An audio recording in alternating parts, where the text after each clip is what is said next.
ഇന്ന് വർക്കുണ്ട്. മുതലാളിയുടെ വർക്കല്ല, മുതലാളിക്ക് ടൂറ് പോയേക്കണ കാരണം വർക്ക് പെൻഡിങ്. അപ്പോൾ നമ്മൾ വേറെ വർക്ക് പിടിച്ചു, അതിന് പോകണം. കുളി കഴിഞ്ഞു. ചൂടായതുകൊണ്ട് ഭക്ഷണം വെച്ചാൽ പണിയിട്ടു. അപ്പോൾ ഉപ്മാവ്, അമ്മ ഉപ്മാവൊക്കെ ഉണ്ടാക്കി വെച്ചിട്ടാ വേണം. ഇന്നേ കാലത്ത് റീൽസൊക്കെ കണ്ട് കഴിക്കാൻ കഴിയുന്ന സമയത്തെ ഒരു വർക്കിൻ്റെ ടീം ഇലുമിനാലിറ്റി എന്നാന്ന് തോന്നുന്നു, ഇങ്ങനെ ടീം വർക്കേഴ്സ് ഇല്ല, വർക്കേഴ്സ് കുറവാണ്, ഫാബ്രിക്കേഷൻ വർക്ക് കേട്ടോ, അലുമിനിയം ഫാബ്രിക്കേഷൻ എന്നിട്ട് അവർ വർക്കേഴ്സിന് വേണം എന്ന് പറഞ്ഞിട്ട് ഇട്ടിട്ടുണ്ടായിരുന്നു. അപ്പം ഞാനത് കണ്ടപ്പോൾ ഞാൻ ആലോചിച്ചു, ഏതൊരു മുതലാളിനെ വിളിച്ച് ചോദിക്കുമ്പോഴും വർക്കേഴ്സ് ഇല്ല എന്ന് പറയണത് ഫാബ്രിക്കേഷൻ്റെ.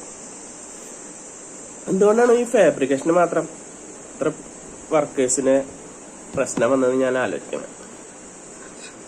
നമ്മുടെ ബംഗാളി ഭായിമാര് കയറി വരാത്തൊരു മേഖലയാണ് അലുമിനിയം ഫാബ്രിക്കേഷൻ.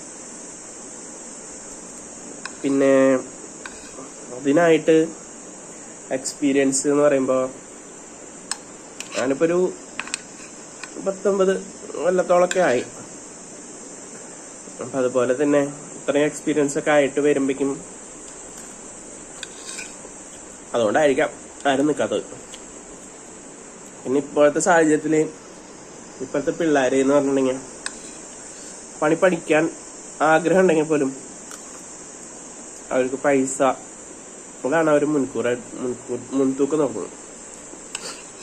പൈസ വേണം. സ്റ്റാർട്ടിങ്ങിലൊക്കെ പണിക്ക് പോയിരുന്നപ്പോൾ ഡെയിലി കിട്ടിയിരുന്നത് ഒരാഴ്ചയിൽ 150-200 ആയിരുന്നു.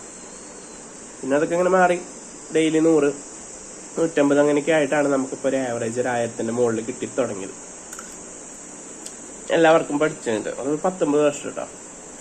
അപ്പൊ ഇപ്പോഴത്തെ പിള്ളേർക്ക് എന്ന് പറഞ്ഞാൽ വന്ന ഉടനെ 1000 കിട്ടാന്നുള്ളൊരു മൈൻഡാണ്.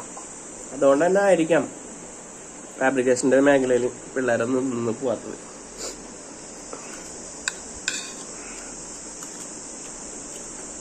ഫാബ്രിക്കേഷന്റെ പണി എന്ന് പറഞ്ഞാൽ സുഖമുള്ള പണിയാണ്. നമുക്ക് വല്ലാണ്ട് റിസ്കി ജോബൊന്നുമില്ല. പക്ഷെ അതിനായിട്ട് എക്സ്പീരിയൻസ് ആയിട്ടും ഇതായിട്ടും നിൽക്കണം എന്ന് മാത്രം. നല്ല പോലെ ക്ഷമയും ടൈമിങ്ങും ഒക്കെ എടുത്ത് ചെയ്യണം, അത്രേ ഉള്ളൂ.